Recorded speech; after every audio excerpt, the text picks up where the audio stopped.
আমার প্রিয় ভাইরা, এই পৃথিবীতে আল্লাহ রাব্বুল ইজ্জত ওয়াল জালাল যত নবী রাসূল প্রেরণ করেছেন সবাইকে তিনটা জিনিস দিয়ে পাঠিয়েছেন। কয়টা জিনিস দিয়ে? তিনটা জিনিস দিয়ে এই পৃথিবীতে নবী রাসূলদেরকে পাঠিয়েছেন।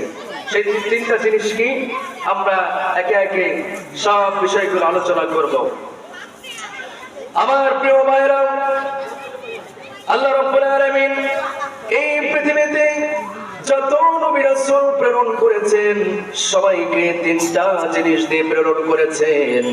এক নম্বর হলো ওহী, দুই নম্বরে হলো হুসনে খুলক, আর তিন নম্বরে হলো মুজিজা। এই তিনটা জিনিসের সমন্বয় আল্লাহ রাব্বুল ইজ্জত ওয়াল জালাল নবী রাসূলদেরকে প্রেরণ করেছেন। ওহী সেটা তো হলো আল্লাহ পাকের প্রদত্ত দিক নির্দেশনা, আর দ্বিতীয় নম্বরে হলো হুসনে খুলক, উত্তম চরিত্র। তৃতীয় নম্বরে হলো মুজিজা। মুজিজা হলো এমন একটা জিনিস, সমকালীন বিশ্বে যত বড় ক্ষমতাধর জিনিস থাকুক না কেন, মুজিজার সামনে এসে মাথা নত করতে বাধ্য হয়ে যায়। সেটার নাম হলো মুজিজা। সবাই বলেন সুবহানাল্লাহ। এই তিনটা জিনিস দিয়ে আল্লাহ পাক নবী রাসূলদেরকে প্রেরণ করেছেন। এই তিনটা জিনিস দেওয়ার পরেও নবী রাসূলদের মধ্যে আমার আল্লাহ পাক কাউকে দিয়েছেন বেশি মর্যাদা, আবার কাউকে দিয়েছেন তার চেয়ে একটু কম মর্যাদা। সেই ব্যাপারে আল্লাহ পাক বলছেন, তিলকার রাসূলু ফাদ্দালনা বা'দাহুম আলা বা'দ মিনহুম মান কাল্লামাল্লাহু ওয়া রাফা'a বা'দাহুম দারাজাত। আল্লাহু আকবার।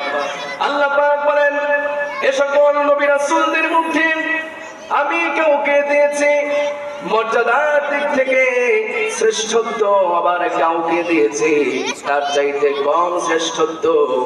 আবার এদের মধ্য থেকে কেউ কেউ তো আল্লাহ পাকের সঙ্গে কথা বলেছেন এবং তাদেরকে মর্যাদার দিক থেকে তাদেরকে সম্মান দান করেছেন। সবাই বলেন সুবহানাল্লাহ।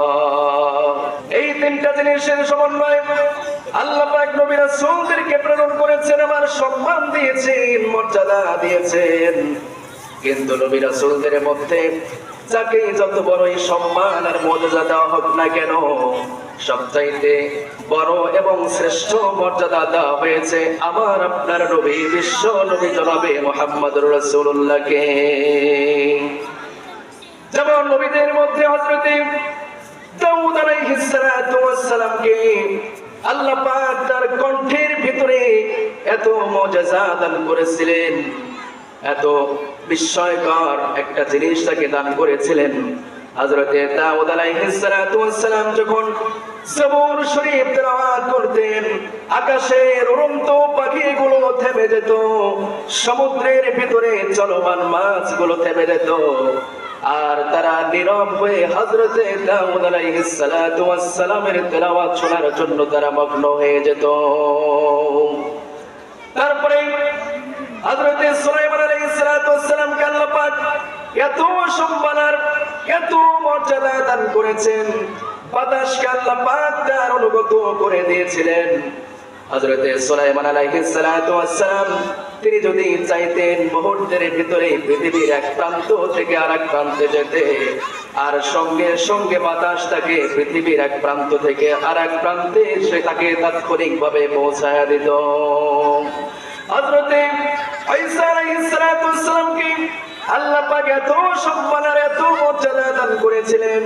হযরত ঈসা আলাইহিস সালাতু ওয়াস সালামকে আল্লাহ পাক যে মর্যাদা দান করেছিলেন সেটা হলো হযরত ঈসা আলাইহিস সালাতু ওয়াস সালাম কোন জন্মান্ধ ব্যক্তির চোখের ভিতরে যদি হাত বোলায়া দিত, আর সঙ্গে সঙ্গে আল্লাহ রাব্বুল আলামিন তাকে চক্ষুষ্মান করে দিত। হযরত ঈসাকে আরেকটা মর্যাদা দেওয়া হয়েছিল। হযরত ঈসা যখন কোন এলাকার ভিতরে দাওয়াত নিয়ে যেত, মানুষেরা তাকে বলতো, তোমার দাওয়াত আমরা গ্রহণ করব, তবে শর্ত হলো আমাদের সামনে যে কবরটা রয়েছে এই কবরের ভিতরে মরতে আছে আজ থেকে 500 বছর পূর্বে মারা গিয়েছে, যদি তুমি তাকে চিন্তা করতে পারো তবে তোমার প্রতি আমরা ঈমান আনবো। হযরত ঈসা আলাইহিস সালাম কবরের পাশে গিয়ে তাৎক্ষণিকভাবে তিনি বলে ফেললেন কুম বিইذনিল্লাহ ইয়া ফুলান, আর সঙ্গে সঙ্গে আল্লাহ রাব্বুল আলামিন সেই মুর্দাকে জীবিত করে দিতেন। হযরতে মুসা আলাইহিস সালামকে আল্লাহ পাক এত সম্মান এত মর্যাদা দান করেছিলেন, তাকে যে সমস্ত মুজিজাগুলো দেওয়া হয়েছিল তার মধ্যে সবচাইতে বড় মুজিজা হলো আল্লাহ পাক তাকে একটা লাঠি দান করেছিলেন, এবং দ্বিতীয় নম্বরে বড় মুজিজা হলো হযরতে মুসা আলাইহিস সালাম আল্লাহর সঙ্গে তিনি সরাসরি কথা বলতে পারতেন। এজন্য আল্লাহ পাক কোরআনে কারীমের মধ্যে বলছেন ওয়া কাল্লামাল্লাহু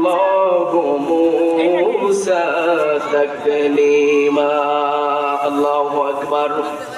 আল্লাহ পাক তাকে যে লাঠিটা দিয়েছিলেন এই লাঠির মাধ্যমে তিনি যে মুজিজাগুলো প্রকাশ করেছেন, এই মুজিজার মাধ্যমে তিনি অসংখ্য গণিত হাজার হাজার লক্ষ লক্ষ মানুষদেরকে তার ধর্মের ভিতরে দীক্ষিত করতে সক্ষম হয়েছিলেন। কিন্তু এত এত নবী রাসূলদেরকে এত মর্যাদা দিয়েছিলেন, এগুলো নবীদের থেকে সবচাইতে বেশি মর্যাদার সবচাইতে উন্নত মানের মর্যাদা যাকে দেওয়া হয়েছিল তিনি হলেন আমার আপনার নবী, বিশ্ব নবী জনাবে মুহাম্মদুর রাসূলুল্লাহ। সকলে বলেন আল্লাহু আকবার। আমার নবীজিকে অসংখ্য গণিত মুজিজা দেওয়া হয়েছিল।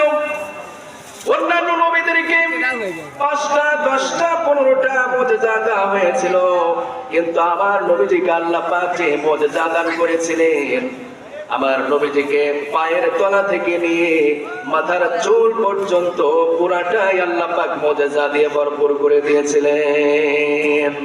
আমার নবীজি যখন কোন শিশু বাচ্চার মাথার উপরে হাত বোলায়া দিতেন, আর সঙ্গে সঙ্গে ওই বাচ্চার মাথার উপর থেকে সুঘ্রাণ বের হতে থাকতো। এমনকি ওই বাচ্চা যখন আবার বিয়ে করতো, বিয়ে করার পরে তার ঘরে যে আবার বাচ্চা হতো, ওই বাচ্চার মাথা থেকেও সুঘ্রাণ বের হতে থাকতো। আবু জাহেল এসে আমার নবীজিকে বলল, মুহাম্মদ আমি তোমার প্রতি ঈমান আনবো, তবে শর্ত হলো এই যে আমি মুষ্টিবদ্ধ করে তোমার সামনে এসেছি, বলতে হবে আমার মুষ্টির ভিতরে কি আছে। তুমি তো দেখো নাই, শোনো নাই, তুমি যদি বলতে পারো আমার মুঠের ভিতরে যেটা আছে, তবে আমি এখনই কালেমা পড়ে মুসলমান হয়ে যাব। আমার নবীজি বললেন, চাচা আবু জাহেল, আমি কি আপনার হাতে যেটা আছে সেটা কি আমি বলবো, নাকি আপনার হাতে যেটা আছে সেটাই বলে দেবে? হযরতে বিশ্ব নবী জনাবে মুহাম্মদুর রাসূলুল্লাহ এই কথা বলার সঙ্গে সঙ্গে আবু জাহেল বলল, তাহলে তো ভালোই হয়ে যায়। সঙ্গে সঙ্গে আবু জাহেলের হাতের ভেতরে থাকা মুষ্টির ভেতরে থাকা পাথর সাক্ষ্য দিয়ে দিল, আশহাদু আল্লা ইলাহা ইল্লাল্লাহু ওয়া আশহাদু আন্না মুহাম্মাদান আবদুহু ওয়া রাসূলুহু। জোরে বলেন আল্লাহু আকবার। আমার নবীজিকে তখন বলা হলো হাতের মধ্যে কি, নবীজি বললেন যে এটা কি আমি বলবো নাকি তোমার হাতে যেটা আছে সেটাই বলে দেবে। এই মুজিজা দিয়েছিলেন আমার নবীজিকে, এত মুজিজা দিয়েছিলেন। যুদ্ধের ময়দানে সাহাবীরা পিপাসার্ত হয়ে গিয়েছে, ক্লান্ত শ্রান্ত হয়ে গিয়েছে, সাহাবীদের কাছে কোনো প্রকার খাদ্য সামগ্রী নাই, পানি পর্যন্ত নাই। সাহাবীরা আমার নবীজিকে বললেন, ইয়া রাসূলুল্লাহ এই যে হাজার হাজার সৈন্য বাহিনীরা আজকে পানির জন্য তারা পিপাসার্ত হয়ে গিয়েছে, তাদেরকে পানির ব্যবস্থা করে দেন। আমার নবীজি বললেন, কেন পাত্রের মধ্যে কি পানি নাই? সাহাবীরা বললেন, ইয়া রাসূলুল্লাহ এক ফোঁটা পানিও পাত্রের মধ্যে নাই। আমার নবীজি বললেন, পাত্রটা আমার সামনে নিয়ে আসো। পাত্রটা আমার নবীজির সামনে নিয়ে যাওয়ার সঙ্গে সঙ্গে রাসূলুল্লাহ সেই পাত্রের ভিতরে হাত দেওয়ার সঙ্গে সঙ্গে পানি দিয়া পাত্রটাকে আল্লাহ রাব্বুল আলামিন তাৎক্ষণিকভাবে ভরপুর করে দিলেন। এটা ছিল আমার নবীজির মুজিজা। আমার নবীজির মুজিজা সম্পর্কে যদি আলোচনা করতে চাই, রাতকে রাত পার হয়ে যাবে। খান্দকের যুদ্ধে আমার নবীজি হাজার হাজার সেনাবাহিনীদেরকে নিয়ে খন্দক খনন করছেন। এমন অবস্থায় হাজার হাজার সৈন্যবাহিনীরা তারা ক্ষুধার্ত হয়ে গিয়েছে। খন্দকের পাশে হযরত সাবের রাদিয়াল্লাহু তাআলা আনহুর বাড়ি। হযরত সাবের রাদিয়াল্লাহু তাআলা আনহু ভাবলেন, আমার বাড়ির পাশে যেহেতু আমার নবীজি এসেছে, আর আমার নবীজিকে আমি না খাইয়ে এখান থেকে পাঠায় দেব, এটা তো ভালো দেখায় না। হযরত সাবের চলে গেলেন বাড়িতে।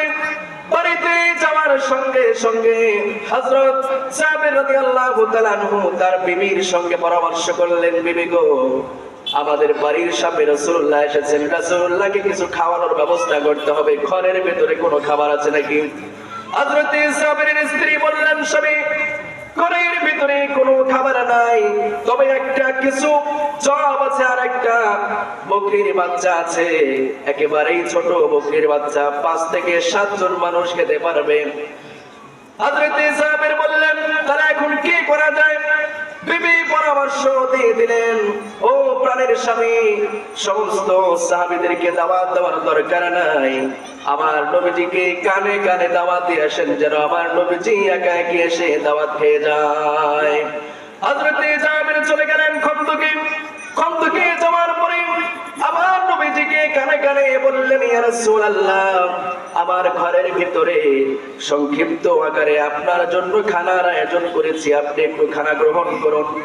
আমার নবীজি দাওয়াত পাওয়ার সঙ্গে সঙ্গে 2,500 থেকে 3,000 সাহাবীদেরকে ডাক দিলেন, ও আমার সাহাবীরা, তোমাদের ভাই সাহাবীর আমাকে দাওয়াত দিয়েছে, আর আমার এই একক দাওয়াতটাকে তোমাদের মাঝে বন্টন করে দিলাম, চলো সবাই গিয়ে জাবেরের বাড়িতে দাওয়াত খেতে যাব। হযরত সাবের রাদিয়াল্লাহু তাআলা আনহু দাওয়াত দেওয়ার সঙ্গে সঙ্গে আমার নবীজি সাহাবীদেরকে নিয়ে চলে গেলেন জাবেরের বাড়িতে। কিছু দূর যাওয়ার পরে হযরত সাবের দূর থেকে তার বিবিকে ডাকছে, বিবি গো, জানালার পর্দা খুলে দেখো তোমার বাড়ির সামনে কে এসেছে।